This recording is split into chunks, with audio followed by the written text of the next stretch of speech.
Agradecido seja o Senhor. Eu quero cumprimentar a todos com a paz do Senhor. Em tempo que convido os irmãos para nós estarmos de pé mais uma vez, queridos, para fazermos uma leitura do texto sagrado. Glória a Deus. Primeira carta de Paulo aos Tessalonicenses. Glória a Deus. Meus irmãos, como é um culto de ensino, tudo que a gente falar pode ajudar de alguma forma os irmãos. Toda vez que os irmãos lerem a carta de Paulo aos Efésios, aos Filipenses, Colossenses, não é? Aos Romanos, os irmãos têm a ideia de que ele está falando para uma igreja. Mas carta de Paulo a Timóteo, aí já não é uma igreja, aí está falando para uma pessoa, para um ministro, não é? Carta universal, é uma expressão universal para toda a humanidade. Então, veja, em todos os lugares, em qualquer circunstância, aquelas cartas foram enviadas. Mas essas cartas, principalmente essas cartas de Paulo, endereçadas à igreja, a gente nunca deve tomar no sentido pessoal. Sempre deve estar tomando no sentido coletivo. É por isso que eu costumo dizer que existem alguns versículos que alguém diz assim, por exemplo, orai sem cessar. Irmãos, nós precisamos orar sem cessar. Enquanto está falando no sentido plural, está certo. Mas, irmão, ore, irmão, sem cessar. Já um irmão não pode orar sem cessar. O irmão não pode, nenhum irmão sozinho pode orar sem cessar. Nunca vai conseguir cumprir esta determinação, porque ela não é pessoal, ela é coletiva. Uma igreja pode orar 24 horas, mas uma pessoa não pode orar 24 horas. Então, tem coisa que é dada para a igreja e a pessoa toma no sentido, não é, como se fosse pessoal. Outra coisa, Paulo falou assim, posso todas as coisas naquele que me fortalece. Tem crente que chega a dizer na igreja assim, irmãos, a Bíblia diz, podemos todas as coisas. Não, a Bíblia nunca falou isso. Nunca falou isso. Paulo diz, posso. Veja que para dizer isso tem que ter condição. A condição que Deus deu a Paulo, pode dar a qualquer um? Pode. Mas aí a pessoa tem que ser um Paulo para dizer isso. Tem que ter a fé, tem que ter a condição. Porque ele não disse só posso todas as coisas, ele disse eu sei ser rico, sei ser pobre, eu sei ter tudo, sei ter nada, eu sei que está doente, sei que está são. Aí ele chegou, aí no fim ele disse, posso todas as coisas. Então, se você e eu não temos condição de dizer isso, a gente fica pedindo a Deus, para Deus dar graça. Mas não fale isso, porque Deus não falou. Amém, queridos? Então, é somente uma orientação nesse sentido de olha, usarmos a expressão correta como realmente Deus falou. Glória a Deus. Capítulo 4, nós vamos ler, querido, propriamente, o versículo 16 e versículo 17, por favor. É só para nós finalizarmos o assunto da semana passada e entrarmos no assunto que hoje trataremos com os irmãos. Glória a Deus. Todos acharam, amém? O texto diz assim, porque o mesmo Senhor descerá de onde? Do céu, com alarido, vai ter barulho, e com voz de arcanjo. Veja que os irmãos sabem que na Bíblia o único arcanjo que a gente conhece, quem é? O único arcanjo, nome dele? Miguel. Na igreja católica tem Rafael, tem um bocado de outro lá, mas eu não conheço esse não. Eu só conheço Miguel. Na Bíblia só tem esse. E com trombeta de Deus, e os que morreram em Cristo, o que acontece com eles? Ressuscitarão primeiro. Depois nós, os que ficarmos vivos, seremos arrebatados juntamente com eles. Eles quem? Os que ressuscitaram dos mortos. E com eles, depois nós, os que ficarmos vivos, seremos arrebatados juntamente com eles nas nuvens, a encontrar o Senhor nos ares. Veja que Jesus não toca na terra, ele fica lá nos ares. E assim estaremos para sempre com o Senhor. Amém, queridos? Vamos orar mais uma vez. Senhor nosso Deus, nós te damos graça, Senhor, pela tua palavra que o Senhor nos confiou nesta noite. E sei, estou certo, de que somente o teu Espírito, o Espírito Santo, o Espírito de Cristo, o Espírito Consolador, o Espírito que o Senhor nos deu para nos guiar em toda a verdade, de nos ensinar todas as coisas, Senhor. Ó Deus, nos fazer lembrar também de tudo aquilo que já temos aprendido da parte do Senhor. Dai-nos graça e força, meu Deus, para valorizarmos esse tempo que graciosamente o Senhor tem nos dado. Ó Deus, faz com que cada vida que for alcançada possa receber o inteiro, ó Deus, inteira bênção, e assim também, meu Deus, alcance todo o galardão que o Senhor tem para nós. No nome de Jesus oramos, no nome de Jesus pela fé agradecemos. Amém. Tome assento, amados, em nome do Senhor. Glória a Deus. Deixa eu apagar essa luz aqui, só para não ficar muito, essa luz aqui, acho que é aí. Glória a Deus. Obrigado, querido. Glória a Deus. Meus amados irmãos, inclusive eu quero já deixar bem claro para os irmãos que se a gente sair do assunto em algum momento, pelo amor de Deus, não fiquem estranhando, porque eu estou preparado, porque foi uma orientação que Deus nos deu. Se porventura entrarmos em algum caminho diferente do assunto que nós entramos, não fique, isso também tem um propósito divino. Mas a proposta nossa aqui nesta noite, queridos, segundo a graça de Deus, fazemos com que os irmãos, eu estava orando ali e pensando naquilo que iríamos dizer para os irmãos, e me veio ao coração uma coisa muito forte. Os irmãos sabem que o que nos impulsiona para ir à frente é porque nós consideramos que o que está à nossa frente é tão bom quanto o que a gente tem naquele lugar que nós estamos. Por exemplo, se a gente estivesse vivendo o céu aqui na terra, para que ir para o céu? Para que ir para o céu? Se aqui já na terra já era um céu. Mas como aqui não é o céu, e nós sabemos que o céu é melhor do que a terra, a gente cada dia deve pedir a Deus graça para não perder essa fé, na certeza de que lá na frente, lá em cima, será muito melhor do que aqui. Quantos podem dizer amém? Amém. Lá na frente, lá em cima, com o Senhor, é sem comparação a qualquer vida que alguém viver aqui nessa terra. Então, para que a gente possa se fortalecer nessa fé, Deus nos deu, então, essa palavra. Então, quando nós lemos esse texto aqui, em 1 Tessalonicenses, capítulo 4, e falando da volta de Jesus, aí chega um momento que diz que nós vamos, toda a igreja vai se encontrar com Jesus nos ares, e assim estaremos para sempre com o Senhor. Essa é a determinação divina, porque depois que a igreja subir, encontrar com Jesus, nunca mais vai voltar aqui à terra para viver como homens, viver com o corpo humano aqui na terra, nunca mais. Porque a partir do momento do arrebatamento, nós receberemos um corpo glorificado, semelhante ao corpo de Jesus.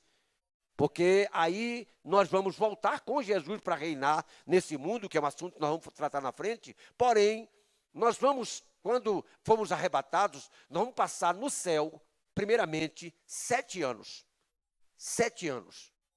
E esse período tem, segundo a Bíblia, tem 2 eventos muito importantes para nós.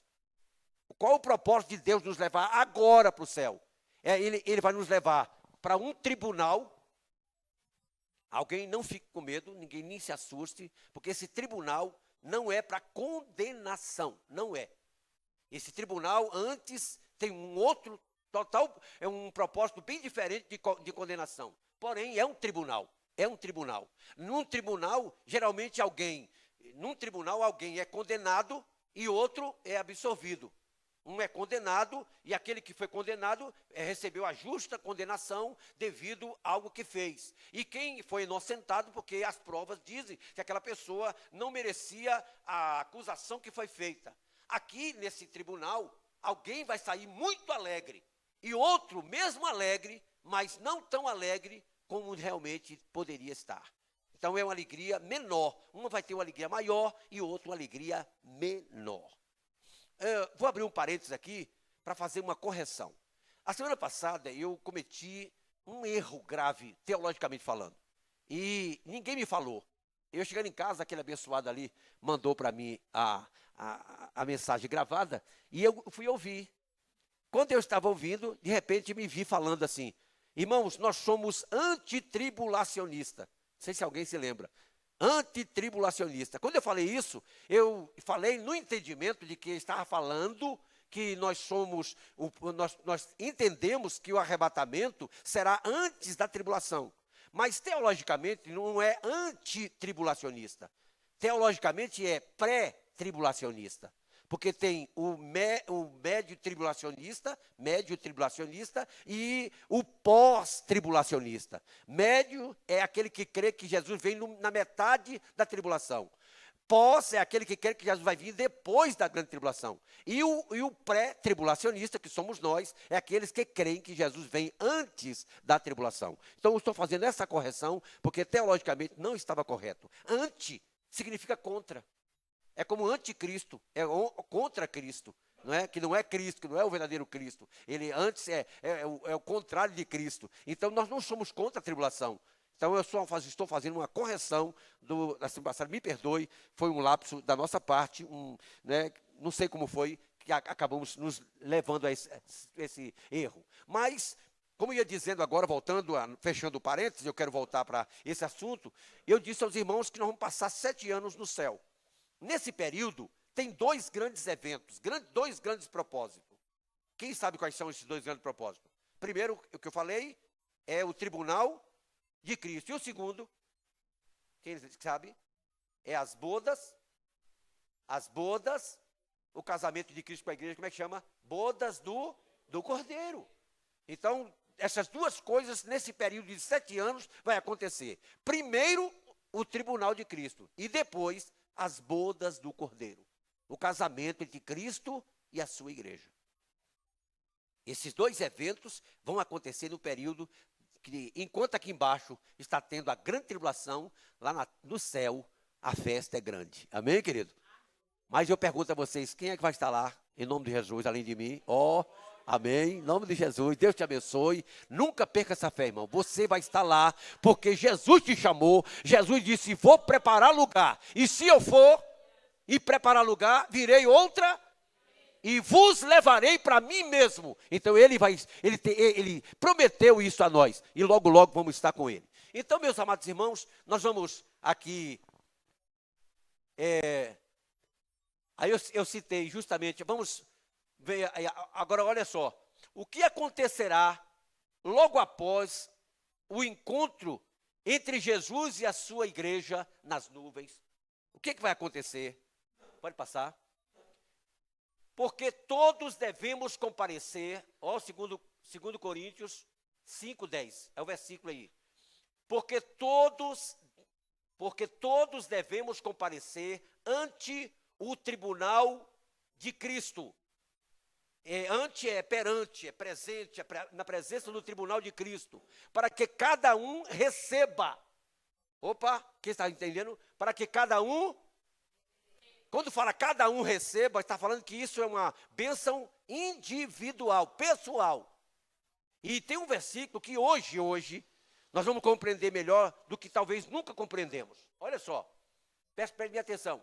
Ante o tribunal de Cristo, para que cada um receba segundo o que tiver feito por meio do corpo. Então é esse corpo aqui, que está aqui na terra hoje como crente, que não é o corpo transformado, mas é um corpo que foi uma vida transformada, que é uma nova criatura em Cristo. Esse corpo agora faz alguma coisa, esse corpo canta, esse corpo ora, esse corpo evangeliza, esse corpo ama, esse corpo abraça, esse corpo também empurra, não é?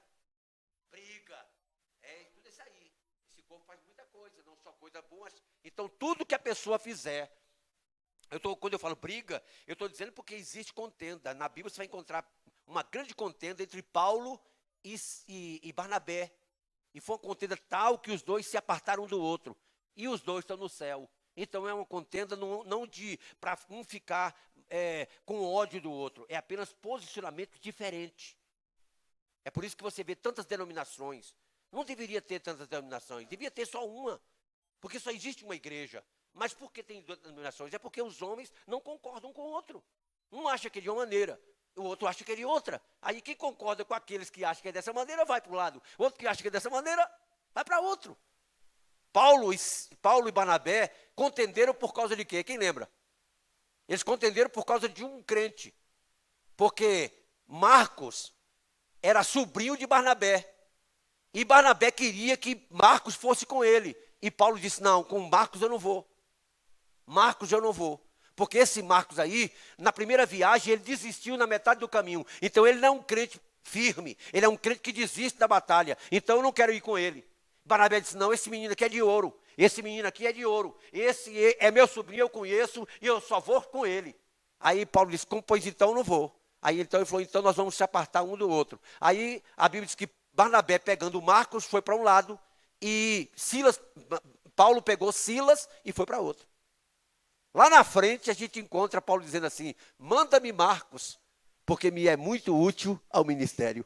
Então lá na frente, Marcos, ele realmente se posicionou e foi um obreiro que ajudou Paulo também no seu ministério. Mas naquele momento Paulo não queria e assim aconteceu. Então, meus irmãos, então, tudo que você faz aqui na terra, quando eu estou dizendo, se você faz uma coisa, briga, se você faz alguma coisa que cria ódio, então você pode não ser arrebatado. Mas os problemas, as diferenças que tem entre crente, que não impedem a nossa salvação, essas aí vão ser julgadas justamente aqui no tribunal de Cristo. E nós vamos entender isso de uma forma bem clara. Pelo menos é meu propósito e conto com total ação do Espírito de Deus na nossa vida. Olha só, para que cada um receba segundo o que tiver feito por meio do corpo. Aí agora vocês vão ver uma palavra que não tem o sentido que muitas vezes alguém aplica. No meio do corpo, ou bem ou mal. Esse mal aí não é pecado, não é pecado. Não, esse mal aqui é apenas porque é algo contrário à natureza divina. Que é como se a pessoa faz uma coisa a nível humano, enquanto Deus queria que fizesse em nível espiritual. Aí nós vamos explicar isso de uma forma mais clara na frente. Então, mas não tome esse mal aqui, porque se fosse mal no sentido de pecado, a pessoa não ia para o tribunal de Cristo, porque lá não é para julgar o mal, nesse sentido de pecado. Então aqui, bem é a pessoa que fez de acordo com a vontade de Deus. E o mal aqui é porque fez de acordo com a vontade humana. A vontade humana, que não é pecado, que não foi um pecado, mas não fez com a qualidade que Deus queria que fizesse. Aí vocês não vão entender isso. Aí eu separei esse versículo para que você possa assim, guardar ele de uma forma bem clara. Ó, é o mesmo versículo, mas eu quero que você agora olhe dessa forma. Porque todos os crentes, não é o mundo não, todos devemos, isso aí, todo crente precisa estar lá. Precisa cumprir. Deus está te chamando. E quando Deus chama, a gente tem que obedecer. Devemos comparecer ante o tribunal de Cristo. E aí você pode dizer na ação, Senhor, estarei lá, porque o Senhor está me chamando, o Senhor me disse, e eu vou para lá. Aleluia! Louvado seja Deus. Pode passar? Para que cada um, mais uma vez, receba segundo o que tiver feito por meio do corpo. Não esqueça, o instrumento no julgamento do tribunal de Cristo é o que você faz estando aqui com esse corpo humano. Glória a Deus. Ou bem e ou mal. Aí eu podia ter esperado um pouquinho só para poder falar, mas eu já adiantei. Pode passar. Agora, irmãos amados, só para a gente ficar mais conscientes, veja que nós estávamos em Coríntios, agora nós estamos em Romanos, capítulo 14, verso 10. Aí eu quero que vocês vejam que Paulo está falando de um assunto e entra no tribunal de Cristo.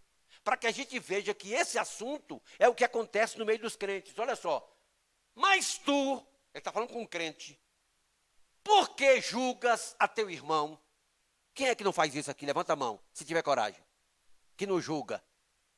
O irmão está cantando. Ei, irmão que canta feio, está julgando. Ou irmão que canta bonito, está julgando. Ou esse louvor, meu Deus, que esse irmão canta. Esse irmão é uma benção, você está julgando. Ah, meu Deus, esse irmão, meu Deus, tem misericórdia. Está julgando. Então, não tem jeito. Aqui, ó. Mas tu, por que julga teu irmão? Ou tu também, por que despreza teu irmão? Olha aí, tem crente que despreza outro, sim ou não? Paulo está dizendo que sim. E a gente fala que não. Olha só, despreza teu irmão, pois todos havemos de comparecer ante o tribunal de Cristo para julgar esse comportamento. Um crente que julga, lá vai ver que esse julgamento que você faz hoje aqui será visto lá. Quando você estender o dedo para dizer que fulano é alguma coisa que você não tinha certeza, você vai ver que realmente isso vai lhe prejudicar. Se você falou certo, terá aprovação. Se você não falou certo, vai perder alguma coisa que podia ganhar. Muito bem. Porque, antes, versículo, isso agora, o 11. Que é o versículo 14 e 11. Agora, porque está escrito, como eu vivo, diz o Senhor, que todo joelho se dobrará a mim, e toda língua confessará a Deus, de maneira que cada um, olha o versículo que eu falei que vamos compreender hoje, de maneira que cada um de nós dará conta de si mesmo. No tribunal de Cristo, ninguém vai prestar conta pelo outro. Não. Não, não. Cada pessoa vai ser julgada de forma pessoal. Pessoal. É nesse que tem hora que irmão, tem gente que chega na ceia e fala, cada um dá conta de si mesmo a Deus. É verdade que o texto diz, examine-se cada um a si mesmo. Mas a igreja, por exemplo, a irmã me permita, eu sei que essa irmã está em pecado. E aí ela vai tomar ceia. Eu posso deixar ela tomar ceia? Mesmo sabendo que ela está em pecado? E eu tenho que fazer o quê? O que eu devo fazer? Em primeiro lugar, irmã, a senhora não está bem, irmã. Eu sei da parte de Deus que a senhora não está bem. Por isso, em nome de Jesus, não participe da Santa Ceia, ou então peça perdão para a irmã. Aí a irmã, ô pastor Edilson, eu vou tomar assim mesmo. Tá certo, irmã. Mas só que eu vou falar com o pastor Marcos. Porque eu lhe falei, a senhora não quis. Vou falar para o pastor Marcos, que a condição da senhora. A gente pode fazer isso. A Bíblia diz, se teu irmão tem alguma coisa contra você, vá a ele, leva a outro irmão. E se não, leva a igreja. E se não ouvir a igreja, disciplina essa pessoa. Mas aqui no tribunal de Cristo, não. Aqui no tribunal de Cristo, cada um vai dar conta de si mesmo. Aí agora ninguém vai ajudar, a mãe não vai ajudar o filho, e nem o filho vai ajudar. Lá cada um vai responder pelo que fez. Você será julgado como filho, será julgado como esposo, como esposa. Tudo que você fez, você será julgado lá. Muito bem. O povo arrebatado, já nos seus corpos glorificados, comparecerá perante o tribunal de Cristo para que as suas obras realizadas no corpo como crentes sejam provadas, a fim de que recebam ou não o galardão. Antes de continuar, eu queria que os irmãos pensassem bem. Irmãos, o que é galardão para nós? Tem palavra que a gente fala na igreja, que a gente nem entende o que é. Ô irmã, você é uma... A irmã, eu falei que só está em pecado, mas eu não falei... A senhora é bênção, irmã. Mas aí eu quero que a irmã... Eu chego para essa irmã e falo assim, irmã, você é uma bênção. O que é bênção? O que é bênção? Tem gente que fala que bênção... A gente sabe que é uma coisa boa. Mas tem hora que se explica para mim o que é bênção, a gente não sabe dizer o que é bênção. Então, galardão, o que é galardão? Aí eu disse, é uma coroa que eu tenho no céu. Então os crentes vão ficar cheios daquelas coroas, assim, de ouro, prata, assim, com aquelas coroas. Será que é isso? Irmãos, entende? Que isso é uma figura humana, que a gente, se retratando da coisa celestial. Porque aqui na Terra, quando uma pessoa ganha um prêmio, por exemplo, numa Olimpíada, não ganha aquela medalha, não ganha uma coisa para botar na cabeça, aqueles negócios. Então, essa é uma forma de galardoar, de recompensar uma pessoa pelo que ela fez de extraordinário, melhor do que os outros. Então, um crente na Terra tem que ser muito mais do que uma pessoa aqui da Terra. Se um crente fizer o que uma pessoa aqui da terra faz, essa pessoa está no nível humano. O pastor Marcos falou uma coisa aqui no domingo, que os irmãos vão ver, que nós vamos citar aqui. Até falei, eu ouvi, viu? E foi muito importante o senhor já preparar os irmãos para esse sentido aqui. Então, crente, para receber galardão, ele tem que fazer uma coisa que um ser humano não pode fazer. Não pode fazer. E se você fez... porque você tem o poder de Deus na sua vida. Você tem o Espírito de Deus na sua vida. Então, pelo poder de Deus, você realizou algo. E por causa disso, Deus vai te recompensar, te dando uma recompensa. Que em algumas passagens da Bíblia é laurés, que a gente até canta na harpa, que nós vamos receber essas recompensas no céu. Aí, por favor, irmã. O que diz antes, por favor?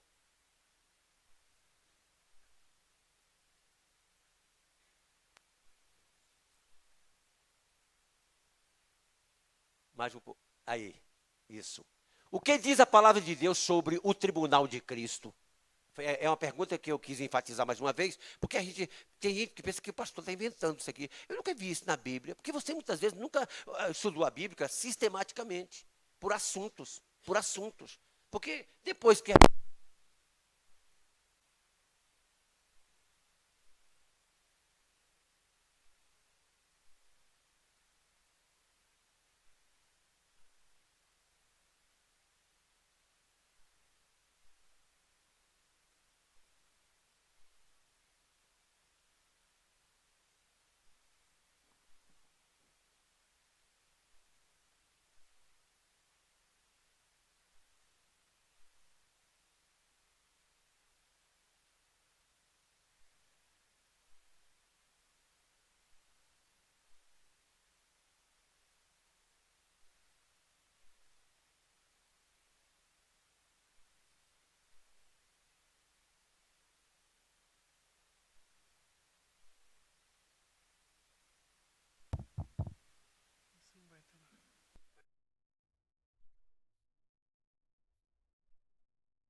não serão os nossos pecados, pois daquilo que Jesus perdoou, não se recorda mais. Quando você lê, por favor, eu até quero que algum irmão me ajude nesse particular, Hebreus 8:12, quem pode ler para mim, por favor? Hebreus, só um versículo, só para a gente, por favor, quem é que pode me ajudar? Hebreus 8:12.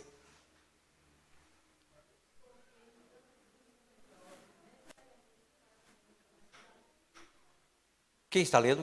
Não estou vendo. Quem está lendo? Ah, sim. Por favor, querida, lê bem alto. Vá.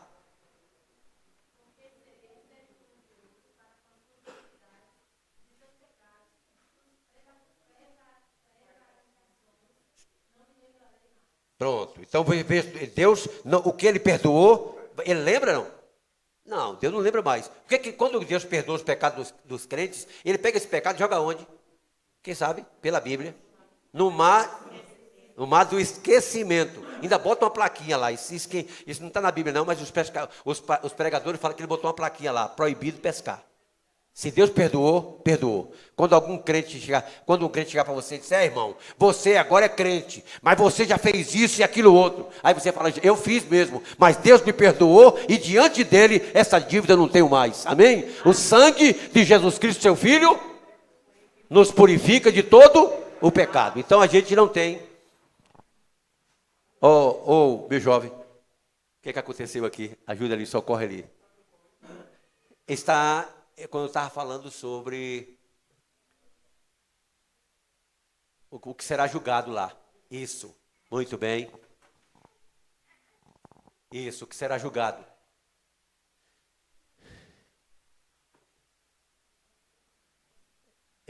Um antes, por favor. Isso aí. O que será julgado, isso, exatamente. Aí, ó. Então, e se acontecer qualquer pecado no momento do arrebatamento, será um impedimento para subir. Então, quem vai não tem pecado. O pecado dele está perdoado. Então, ele vai para o céu. Mas se uma pessoa tiver em pecado, na hora do arrebatamento, ele não vai. Então, lá não é julgado pecado por causa disso. Agora, olha só. Pois ali não entrará coisa alguma que contamine, segundo Apocalipse 21 e 27. Então, no céu não entra pecado. A gente já cantou muito isso na igreja. A noiva de Jesus é o quê? Pura. O que mais? Sem mancha, nem ruga. Vocês querem que eu fale alguma coisa sobre isso? Porque tem gente que pode não entender. Olha só. A noiva de Jesus é pura. Por isso que Jesus fala uma parábola de 10 virgens, para dizer sobre a pureza da igreja. Depois ele fala sobre sem mancha. Então a roupa da igreja, ela é purificada com o sangue de Jesus. É alvo mais do que a neve. E aí nem ruga. O que significa ruga? A igreja de Jesus. Quem tem ruga, quem geralmente tem ruga, quem é? Ninguém gosta de falar isso. São pessoas velhas. Então Jesus tem uma noiva novinha. Se você é crente e eu sou um velho, uma velha, não, para Jesus nós somos nova. Amém, querido? Você entendeu isso? A noiva de Jesus é lindíssima. Amém, querido? Não se importe. Fique tranquilo se você tem alguma ruguinha aqui. Ai, meu Deus, eu tenho uma ruguinha aqui, então eu não vou para o céu. Não vai. Você, na hora, Jesus tira a ruga e você vai ser aquela noiva bonita para Jesus. Amém, querido? Pelo amor de Deus, não fique pensando nisso. Agora, trajada de vestes brancas. É o que está escrito em Apocalipse 19, 7 e 8. Por favor. Pode passar, Laura. Aí, ó, não haverá ali um julgamento que exija castigo. Então, ninguém pensa que lá vai ter castigo algum. Não vai ter castigo. Pois a Bíblia diz que quem crê não entra em condenação. João 5, 24. Romanos 8 e 1, todo mundo sabe. Nenhuma condenação há para os que estão em Cristo Jesus, que não andam segundo a carne, mas segundo o Espírito. Agora, olha só. Como filhos de Deus, receberam vida e por isso entrarão na glória. Como servos de Deus, receberão galardão. Laura, por favor. Nesse julgamento, Agora, eu estou querendo conduzir os irmãos justamente para que os irmãos entendam o que vamos falar à frente. Olha só, nesse julgamento serão provadas as obras que os salvos realizaram como tais, como salvos aqui na terra, a fim de que sejam aprovadas. Tudo que você faz aqui hoje, eu estou pegando aqui hoje. Se eu estou fazendo alguma coisa que realmente Deus está se agradando, então isso está sendo avaliado por Deus. Não é? Até o irmão pode estar achando até uma bênção, mas pode ser que para Deus não. Então, naquele dia, você lembra daquele culto lá no Ibirapuera? Eu não gostei. Jesus falou assim, não gostei daquela pregação sua. Não gostei da forma como você ensinou. Aí, quem é que vai discutir com ele? Ninguém, porque ele é a verdade. Amém, querido? Então, veja que é justamente isso. Cada um vai ser julgado pelo que fez aqui como crente. Por favor, Laura. O juiz será quem? O próprio Jesus, o nosso querido Salvador. Segundo Timóteo 2:4. Deus lhe entregou todo o juízo. João 5:22. Por isso, esse julgamento é chamado de tribunal de Cristo, porque é ele que vai julgar cada um dos crentes. Tanto em 2 Coríntios 5:10 e Romanos 14:10. Será assistido, olha só, quem julga? Jesus. Agora, será assistido pelo Espírito Santo. O Espírito Santo vai estar atuando lá, porque os irmãos sabem que o Espírito Santo atua com Jesus. Jesus disse, convém que eu vá, porque se eu não for, o Espírito Santo não virá. Então ele disse, eu vou para que o Espírito Santo venha. Então, hoje na terra, quem está atuando, quem é? É o Espírito Santo. Então, no dia do juízo, ou melhor, no dia do tribunal de Cristo, o Espírito Santo vai estar lá. Porque é o Espírito Santo que também trabalhou na igreja. Então ele vai estar lá. Agora, olha só, o que é que o Espírito Santo, que tipo de assistência o Espírito Santo vai dar no tribunal de Cristo? Ele operará como um fogo. Irmãos amados, toda vez que você vê uma palavra dessa no céu, nunca imagine que isso é literal. Não é. Não é literal. Mas como um fogo, por quê? Porque esse argumento aí vai estar atuando na vida de um crente, nas obras de um crente, de maneira que você só pode entender com essa linguagem humana. Mas é algo, o Espírito Santo vai atuar ali para que as obras dos crentes sejam mostradas se elas realmente têm valor para Deus ou não. Então, por favor, olha só, será assistido pelo Espírito Santo que operará como um fogo através do qual o resultado aprovado há de aparecer. Então aí, veja que eu coloquei como no dia de Pentecostes, por exemplo, o Espírito Santo desceu sobre Jesus, ele desceu em forma corpórea de uma pomba. E no dia de Pentecostes, desceu como fogo. Amém, querido? Labareda de fogo pousou, línguas repartidas como que de fogo pousaram sobre os crentes. Por que Jesus, uma pomba pousou sobre ele? Porque não tinha nada para queimar em Jesus. Mas nos crentes sempre tem alguma coisa para queimar. Tem ou não tem, irmão? Tem sempre alguma coisa para queimar. E nós vamos mostrar por que isso. Olha só. Aí, Laura, por favor. Agora, irmãos amados, e foram vistas, é só um versículo para vocês verem que eu estou falando, a ação do Espírito Santo como fogo. E foram vistas por ele línguas repartidas como que de fogo, as quais pousaram sobre cada um deles. É só para provar que no dia de Pentecostes e no dia do tribunal de Cristo também. Agora, irmãos amados, como será feito o julgamento? A palavra de Deus nos mostra que as obras realizadas pelos salvos, por meio do corpo, aparecerão com um valor, olha grifado, valor e qualidade que possuem perante o Senhor. Quem vai avaliar lá no céu é Jesus no nível dele, não no nosso. Mais uma vez eu vou dizer para os irmãos, que aqui na terra a gente geralmente julga as coisas, mas muitas vezes o nosso julgamento não é verdadeiro. Agora, lá no céu, tudo que eu e você faz para Deus será julgado e Deus vai mostrar que o que você fez tem valor e o que não tinha valor. Embora que você fez, mesmo assim. Olha só, será perante o Senhor, conforme registrado em 1 Coríntios, eu vou ler esse versículo para você ver. 3, 12 a 15, que retrata o julgamento ante o tribunal de Cristo. Então, em nome de Jesus, perante esse tribunal, nós vamos ver agora como o Senhor... Pode passar, Laura. Agora, veja só. Ainda mais uma explicação. E se alguém, é o versículo agora, literal, mas, e se alguém, sobre este fundamento, vou explicar, fundamento é a vida espiritual. Quando você recebeu Cristo Jesus, a partir daquele momento, o crente começa a fazer alguma coisa. É como se estivesse construindo uma casa. Por exemplo, a Bíblia diz assim, se Deus não guardar a cidade, em vão trabalho, melhor. Se o Senhor não guardar a cidade, em vão vigia o sentinela. Se o Senhor não edificar a casa, em vão trabalham os que edificam. Então tem crente que edifica a sua casa sem Deus. Com os elementos que Deus queria que eu construísse. Deus dá o material e a pessoa troca. Só para ajudar os irmãos. Um certo médico, ele era um bom médico e ganhava muito bem. E ele tinha um pedreiro de sua confiança.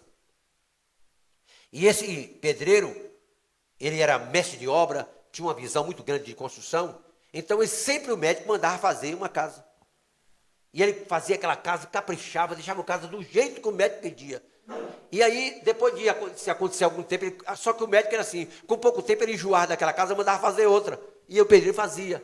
Mas teve uma época, chegou um tempo, em que o médico disse, olha, eu quero agora que você faça uma casa, a melhor que você já fez até hoje. E você sabe que eu coloco tudo à disposição. Você gasta o que for preciso, mas faça a melhor casa. Sabe o que o pedreiro falou? Esse médico, embora que meu amigo, mas ele faz a casa e vende. Faz a casa e vende. Sabe uma coisa? Dessa vez eu vou fazer a casa, não realmente com o melhor. O material que eu achar eu vou fazer. E fez, a casa ficou bonita, mas não fez com a melhor qualidade do material que poderia usar. Quando terminou a casa, o médico disse, essa casa é sua. E aí, irmão? E aí? É mais ou menos o que vai acontecer lá em cima.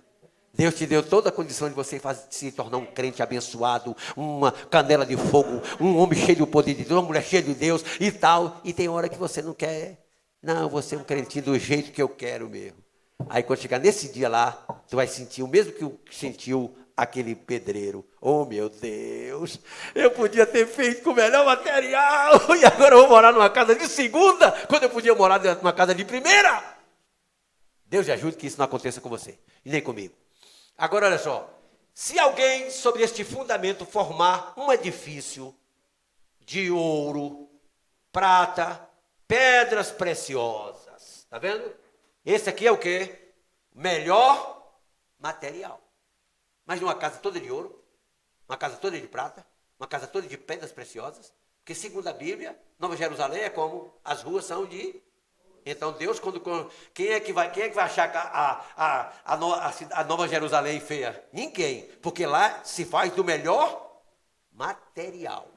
As portas lá, quem lembra? Quem lembra qual é? As portas de uma pedra preciosa. Pérola, vai ser cada porta de pérola. Imagine bem, olha como vai ser linda. Imagine olha o material. Aí Deus queria que todo crente fosse assim também. Só que, olha só, ouro, prata, pedras preciosas. Pastor Marco falou alguma coisa aqui. Irmãos amados, onde se encontra ouro? Quem sabe? Onde se encontra ouro? Geralmente o ouro se encontra debaixo da terra. Prata, debaixo da terra. Pedra preciosa, também debaixo da terra. Então veja que essas coisas não estão no nível humano. Está mais, exige esforço, exige o esforço. Tem crente, por exemplo, não se esforça. A Bíblia diz, esforça que eu te ajudo, ora mais, jejua, faz alguma coisa, lê a Bíblia, e você não quer. E aí, por isso que você não é um crente que você devia ser, porque você não tem profundidade na sua vida. Aí, por isso que você não acha ouro, você não acha prata, nem acha pedra preciosa. Mas você tem que construir a casa. Como você não foi profundo, aí você faz a casa de todo jeito mesmo. Com o quê? Com madeira, feno e palha. E nem coloquei cor, porque é feinha mesmo, né? Uma casa de madeira diante da Nova Jerusalém é feia demais, não é? Mesmo que você pode ter feito com o melhor marceneiro, mas o material. E eu pergunto, onde é que se encontra a madeira? É embaixo da terra ou em cima? É em cima. É em cima. Onde é que você encontra feno? Embaixo da terra ou em cima? Cima. E palha.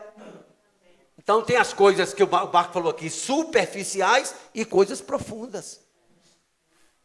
Então, quanto a Bíblia diz que devemos crescer na graça, no conhecimento, o crente tem que se aprofundar nas coisas de Deus, abundar nos dons espirituais, ter as coisas de Deus, mas tem crente que não faz nada disso. Aí depois não consegue ser aquele crente, por quê? Porque o material que ele utiliza é esse material superficial. Eu pergunto aqui na terra, as pessoas têm facilidade de construir casa de madeira? Tem. Olha aí. Tem facilidade de construir com feno? Tem casa de barra aí que a pessoa junta com palha, e vocês vão ver coisas assim de crente mais na frente um pouquinho, vocês vão ver isso. Então a obra de cada um, deixa eu ver o horário aqui, já estou quase chegando aqui, por isso estou correndo, porque eu quero as perguntas, não sei se vocês fizeram. Olha só, a obra de cada um se manifestará, esse é versículo da Bíblia, olha lá o versículo lá, 1 Coríntios 3:12, não é interpretação não, é o literal.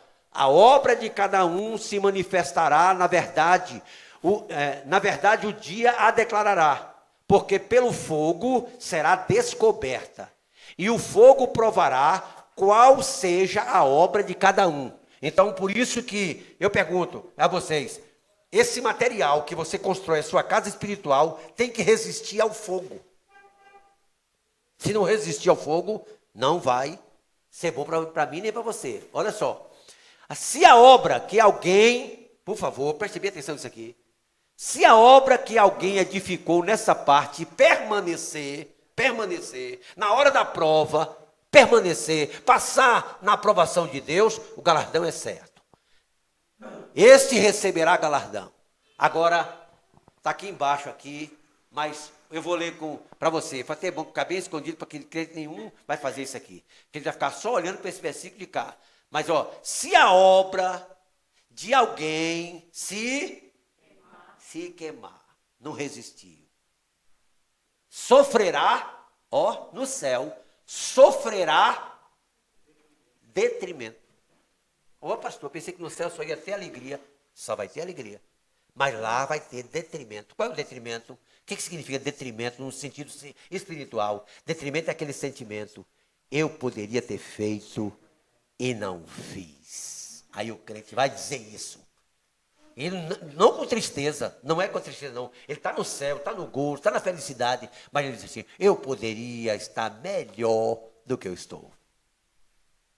É como o crente, por exemplo, a pessoa tirou 10 na prova e outro tirou 5. E a média é 5. O que tirou 10 passou sim ou não? E o que tirou 5? Sim. Mas quem é melhor? Então, tem crente que vai ser aprovado com 5. Passou? Não. Você nem existe o versículo que vai dizer isso aí, Crente que vai passar. Só porque Jesus é bom. Só porque Jesus é bom. E se a obra de alguém se queimar, sofrerá detrimento. Mas o tal será salvo, todavia como pelo fogo. Olha aí, escapou, porque a graça de Deus é capaz de salvar você. Aleluia. Mais o galardão, por favor. Agora, irmãos, veja só uma coisa interessante que talvez a gente tenha que encerrar aqui. As obras dos salvos aparecerão na forma de diferentes materiais. Tudo passará pelo fogo para ser provado. Aqui não se trata, então, da aparência externa, da propaganda, nem do louvor próprio ou aplauso de outros. Não. O valor perante Deus está relacionado com a fidelidade, obediência, amor, abnegação, a humildade com que as obras foram feitas. Então, essas coisas não podem faltar na vida de crente. Fidelidade, que, irmãos amados, tem crente, por exemplo, que quando dá 9 horas, numa congregação aí, 9 horas, acho que eu já falei aqui outro dia, 9 horas, o esposo virou para a esposa e disse, bora. E o culto está lá, bora. A esposa disse, pode ir. E ele foi. Deu 9 horas, a Bíblia diz que tem que ser com ordem e decência. Se o culto é para terminar 9 horas, tem que terminar 9 horas. Agora é interessante que essas pessoas que gostam de culto terminar 9 horas, não chegam às 7. A ordem é só para voltar. Duvido que uma pessoa que gosta de sair 9 horas chega às 7. Mas o que chega tarde, sai tarde. Quer sair Não, tarde. mas quer sair cedo, ele chega tarde e quer sair cedo. Quer sair cedo, não quer sair tarde. O problema é esse. Os que chegam cedo, quer sair cedo. Mas o que chega tarde, ele quer sair tarde. Aí deveria ser assim. Mas geralmente não reclama. Quem chega às 7 horas não reclama. Quem reclama é quem chega atrasado. Vê se não é verdade. Pode observar. Irmão amado, por que quem chega cedo tem prazer no culto? E na Bíblia, e eu já falei para os irmãos aqui, na Bíblia diz, não vos apresseis de sair da presença do rei. Porque, irmão, se aqui na terra fosse assim, se tudo você fizesse na hora, mas não faz. Chega no banco, você é atendido na hora que você quer. Não. Chega no médico, não. Tem hora que o irmão Edilson Lima, que hoje está em Brasília, ele estava lá na banca, para ser operado. O médico está aqui esperando ele. Aí falou assim, eu só meto a mão se o dinheiro cair na conta. E falou assim, ó, outra coisa. Isso aí foi 2 horas da tarde, 2 horas. Se der 3 horas, eu não meto mais a mão. Por quê? Porque 3 horas ele ia morrer. Aí o filho correu. Não, pode operar, o dinheiro já caiu na conta. Pronto, agora vamos levar. Olha aí como é que acontece aqui. Então eu queria chamar a atenção dos irmãos, justamente, meus amados, para isso. Pelo amor de Deus, se a gente, fidelidade, obediência, amor, abnegação, humildade, com que as obras foram feitas. Pelo amor de Deus, aprendamos isso.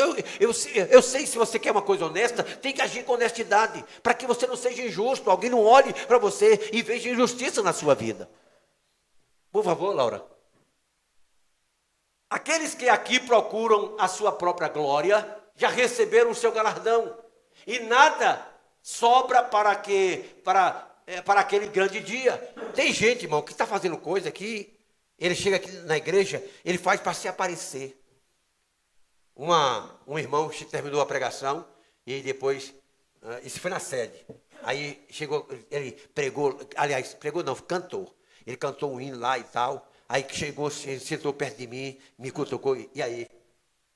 Gostou? O que vocês acham, irmão? O que vocês acham? Uma pessoa chega cutucar assim, um crente. E aí, irmão, gostou? Falei, gostei. Falei, Jesus do céu. Aí agora eu fiquei pensando, será que Jesus gostou? Porque quando a preocupação dele era com quem? Era com os crentes, se os crentes gostaram. Qual é a preocupação do crente quando ele canta? É se Jesus recebeu. Amém, querido? Amém. Pelo amor de Deus, irmão. A Bíblia diz, se alguém... Aí eu chego na igreja aqui, vou dar uma oferta, aí eu pego a nota de 100, na pontinha assim, ó. Aí, irmão, olha, irmão, está dando R$100. O que a Bíblia fala? Já recebeu. Por quê? Porque fez para mostrar. Quando você der com a mão direita, não deixe que a esquerda veja. O que ele está falando? Você não deve fazer para os outros, deve fazer para... E o Senhor que te vê em secreto te recompensará. Então aí veja que esses tipos de atitudes serão provadas lá no dia do tribunal de Cristo. Por favor, Laura. Pastor, eu estou com 3 minutos já. Só vou... Porque eu queria muito chegar aqui nesse... Vejamos, portanto, que há diferentes materiais que o Espírito Santo utilizará para mostrar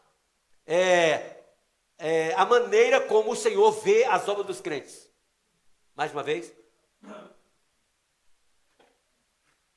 Ouro. Aí eu só vou falar das coisas mais aprovadas, porque eu vou encerrar. Mas olha só, ouro simboliza as coisas de procedência divina.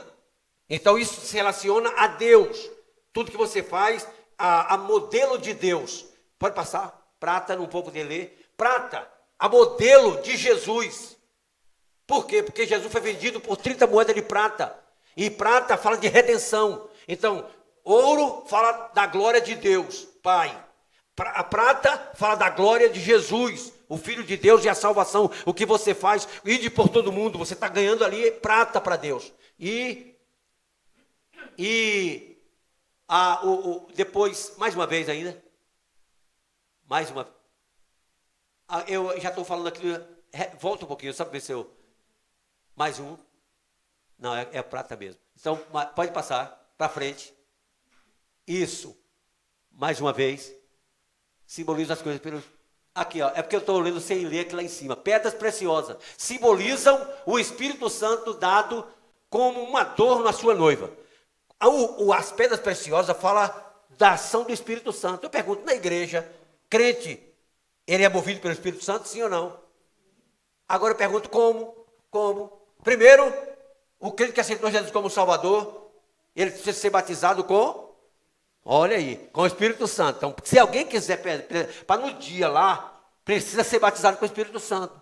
O que mais que o Espírito Santo dá? Que são joias na vida de crente, joias. Os dons espirituais, os dons ministeriais, que são coisas que Deus dá para a pessoa. E a pessoa naquele dia lá, tudo eu pergunto, não está à disposição de todos os crentes, sim ou não?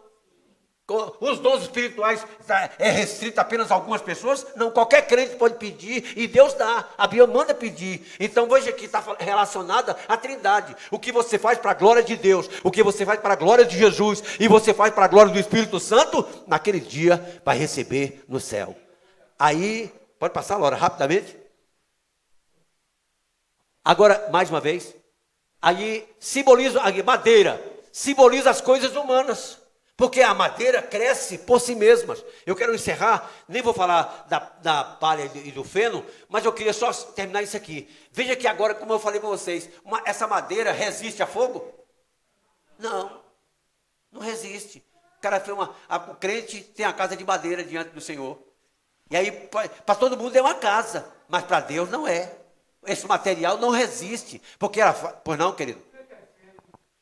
Feno, irmão, é semente a palha, porque eu até, só para uma explicação, irmã, passa aí, só para mim, já que ele pediu feno, simboliza tudo que carece de renovação, isso é o sentido. Geralmente ela é algo seco, feno estará relacionado. A palha, o sentido aí, coloca, por favor, mais uma vez, palha significa aquilo que é fraca, é a fraqueza. Então a palha está nesse sentido. A palha não é fraca, ninguém faz uma coisa com palha porque não tem resistência. Assim também o crente faz uma coisa, como eu disse a vocês, sem resistência. Então, por exemplo, tem crente que está aqui, está pregando aqui na igreja, aí de repente um irmão fala assim, não gostei. Pastor, não me chama mais não, que os crentes não estão gostando. É fraco. Não tem isso? Tem gente que eu cantei na igreja, ninguém deu glória a Deus. Deus me livre de cantar nessa igreja mais. Olha que fraqueza. Isso aí é prova de que ele não fez para Deus, fez para os homens. E aí pronto, o sentido, viu meu amado irmão? Está nesse sentido, que apenas eu coloquei mais o sentido do que propriamente a explicação, para que o irmão entenda que o sentido bíblico está relacionado. A feno é que é seco, que precisa de renovação. Eu pergunto, todo crente precisa de renovação, sim ou não? O crente que aceitou Jesus no dia de... Eu sou o mesmo crente que aceitei Jesus. Aí esse crente com certeza está seco já. Tem que renovação, tem que ter uma renovação. Tem que renovar. A Bíblia diz que tem que ser cheio. Fica vazio, depois que enche de novo. E assim até chegar. Amém, querido? Amém. Em nome de Jesus. Eu pergunto, as virgens tinham óleo antes? Aquelas virgens que ficaram, tinham óleo antes? Tinham. E por que não subiu? Porque o óleo... acabou, olha aí, está vendo aí? Se o Espírito Santo vai para o céu, não vai. É o capim, exatamente, a palha aqui. Isso, exatamente. E geralmente não é seco? É seco, aí ó. Então o sentido da Bíblia é justamente isso. Entendeu? Então irmãos, eu vou ter que encerrar, porque eu queria agora dar uma oportunidade, se o pastor Marcos só tem 2 minutos agora, para dar 9 horas. Mas eu queria só dar uma oportunidade. Tem alguém que tem alguma pergunta para fazer, irmão? Mesmo que seja no assunto, não precisa ser sobre o tribunal de Cristo, pode ser um outro assunto que tange no sentido de escatologia. Pode fazer a pergunta, porque eu não sou obrigado a responder, né, Marcos? 7 anos lá no céu. Sim. Vai 7 anos falar, né? Sim. Quando Jesus voltar, voltaremos junto com eles para assistir o julgamento dos próximos. Veja só, a revelação bíblica é a seguinte: passa 7 anos lá. Por quê? Porque, por exemplo, Noé, é só para você, uma figura do Velho Testamento. Noé não passou aqui na enchente? Não foi encher? A terra encheu toda de água. Mas em relação ao povo, o povo da terra e Noé, tinha diferença ou não tinha? Quem é que estava debaixo da água? O mundo. E quem é que estava por cima da água? Noé e a sua família. Então é o símbolo da igreja. A igreja, quando estiver passando a grande tribulação, ela está onde? No céu. E embaixo aqui, a grande tribulação. Então, quando terminar a grande tribulação, que Jesus vem agora com a igreja, é para implantar o milênio, onde Cristo vai reinar 1000 anos com a igreja, que nós vamos falar mais na frente. Então, veja que o sentido é esse: a igreja recebe o galardão, casa com Jesus no sentido espiritual, entra nas bodas do Cordeiro e faz uma grande festa no céu, e depois desce para reinar com Cristo 1000 anos. Aí a gente vai explicar isso, o que significa quando falar do milênio. Então, outra pergunta, quem tem? Eu sei que tem crente que tem muita pergunta para fazer sobre esse assunto. Eu não sei se eu vou perguntar, pode passar vergonha. Não, querido, pelo amor de Deus. Você não pode errar lá fora, aqui pode errar, que a gente conserta, não. Jesus está aqui para ajudar. Quem tem alguma outra pergunta? Fale. Sim. Porque deu um nó na minha cabeça. Certo. Quando o senhor deu um exemplo da questão da irmã, se a irmã estiver em pecado. Sim. E um irmão sabe do pecado da irmã. Certo. Naquela questão da Santa Ceia. Sim.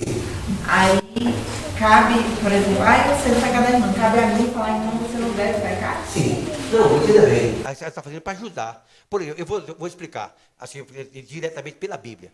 Jesus sabia que Judas ia trair? Jesus sabia? O que ele falou? No meio de vocês tem um. Primeiro ele falou que já estava apontando para quem? Eu sei que tu está em pecado, não foi assim? Aí quando alguém falou assim, mostra quem é, Jesus mostrou ou não mostrou? Então pronto. Então agora, Judas quis a correção de Jesus? Não, assim também a irmã, pode não querer. Não, irmão, vou participar assim mesmo. Aí agora a responsabilidade é dela. Agora, a igreja, sim. Quando se trata de um irmão para o outro, eu não estou julgando o irmão. Não, é como eu estou falando, se você faz um julgamento, entenda bem, se você faz um julgamento honesto, se você tem certeza pelo Senhor, por amor àquela pessoa, quando Jesus falou assim, tem um traidor aqui, Jesus falou por quê? Só para mostrar que Judas era traidor? Não, Jesus queria salvar Judas, porque se Judas caísse de joelho aqui naquela hora, Senhor, realmente eu ia lhe vender, e me perdoe, pronto. Então não ia cumprir o plano da salvação, outro ia trair. O plano ia ser cumprido. Deus sabia, Deus escreveu que Judas ia trair, porque Deus sabia que Judas não ia se converter, porque ele é onisciente. Mas se ele realmente, quando Jesus falou, foi para salvar Judas. Não foi somente para dizer que sabia que Judas, mas era para salvar. Aí Judas não quis, então ele acabou sendo condenado. Então a questão é essa aqui. Se um crente sabe que um irmão está em pecado, está em adultério, roubou alguém, ou alguma coisa que a gente sabe que é pecado, a pessoa tem que falar para a pessoa. A Bíblia mesmo diz que você tem que ir lá. E se a pessoa não lhe ouvir, leva outro crente. Para a pessoa entender, porque irmãos, em nome de Jesus, tem gente que, se você deixar o pecado, por exemplo, o pecado de Acã fez o quê? O que fez com Israel? Quem lembra? O pecado de Acã, o que fez? Foi só uma pessoa, uma família. Israel perdeu a guerra por um exército pequeno, que a cidade que ele ia lutar, não tinha condição, e foi lá e perdeu a guerra. Perdeu por causa de uma pessoa. Se o crente deixar o pecado na igreja, o que acontece?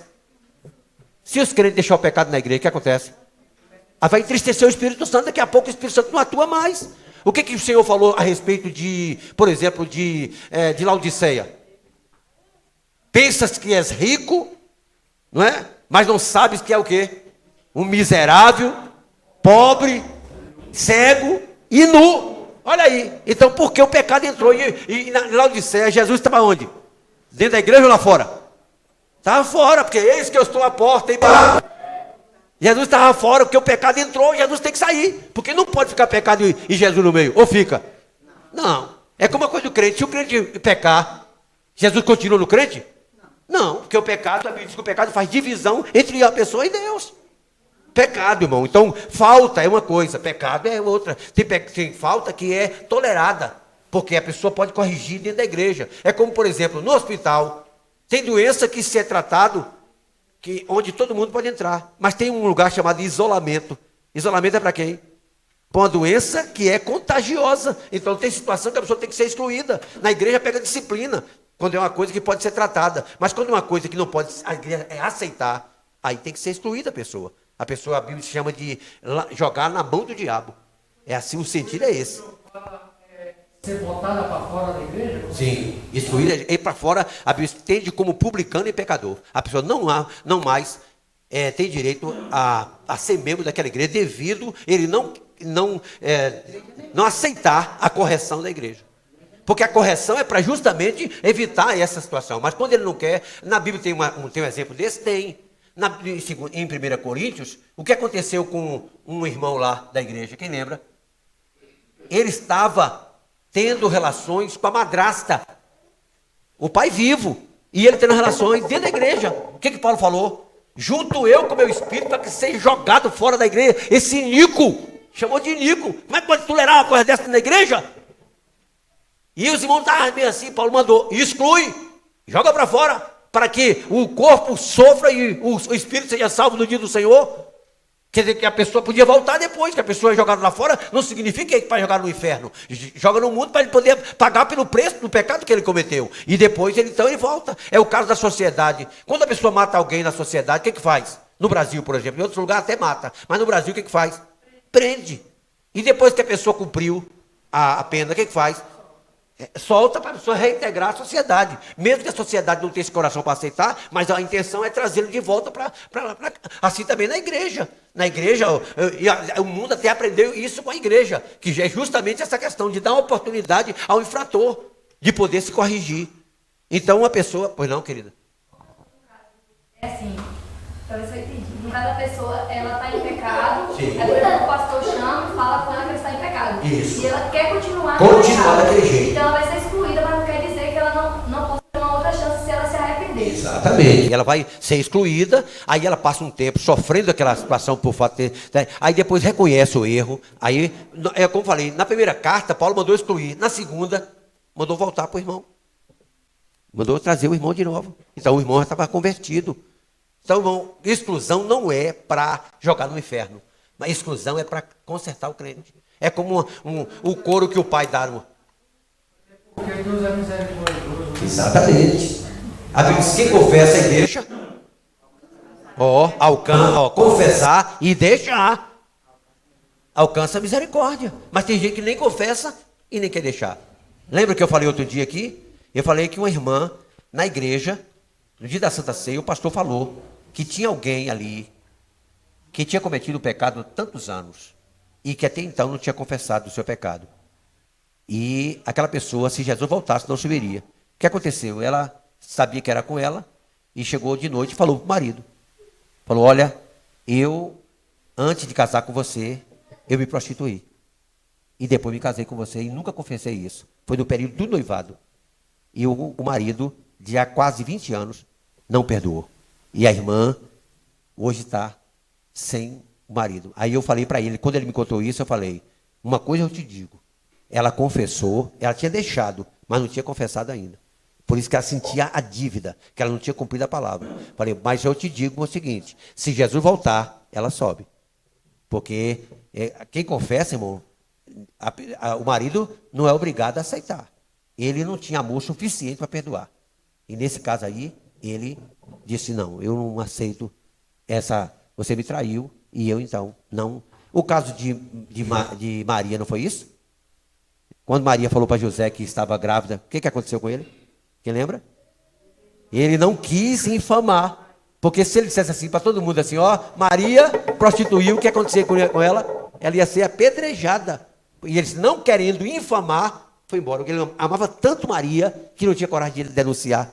Aí foi, eu não tenho coragem de denunciar, que eu amo tanto Maria, não posso perdoar, porque no caso aí ela pecou, mas eu não posso de forma alguma aceitar isso. O que aconteceu? O anjo apareceu e disse, não temas receber a Maria, tua mulher, porque o que nela é gerado é do Espírito Santo. Aí ele foi lá e recebeu Maria com a sua mulher. Não era pecado, era Deus na causa. Amém, querido? Então, Glória a Deus por isso. Então, em nome de Jesus, irmãos, tem só mais uma pergunta para a gente encerrar. Pastor Marco, pelo amor de Deus, me perdoe. Tem mais uma pergunta? É só porque eu estou dando uma oportunidade que, irmão, se você não perguntar, você não aprende. Mesmo que se eu não puder responder, a gente deixa para a próxima semana, mas faça. É certo a pessoa ser discipulada em público? Ser discipulado em público? Corrigir. Ah, certo. Irmãos amados, eu costumo. Foi boa essa pergunta, por quê? Irmãos, se uma pessoa pecou publicamente, então se fala publicamente, porque todo mundo sabe. Se eu, por exemplo, o irmão, não vou falar com a senhora, não, senão daqui a pouco a irmã acha que ela está em pecado. Esse irmão aqui não está em pecado, não. Eu só estou dando um exemplo, né? Um exemplo. Irmãos, esse irmão pecou aqui, ninguém sabe. Só o pastor tomou conhecimento. Então, para que o pastor falar para todo mundo? O pastor chama o irmão e fala, e depois, o irmão fulano aqui está com uma falha, não precisa nem falar. Que avisa que 2 testemunhas é verdadeira diante de Deus. Aí, no caso aí, tudo bem. Mas se esse irmão fez uma coisa que a igreja toda sabe, como é que pode tratar isso separado? Não, publicamente. Olha, irmão, fulano de tal cometeu isso, como os irmãos sabem, mas ele confessou, ele reconhece, a igreja vai dar essa disciplina. Pronto, é assim que acontece na igreja. Sim. Mas eu acho que quando a pessoa fez alguma coisa disso, como o senhor falou, só vontade. Mas eu acho que no domingo é o dia que tem muito resultado. Certo. A irmã está falando, deixa eu só para ajudar os irmãos aqui. A irmã está dizendo assim, por exemplo, num domingo à noite, com crente e descrente,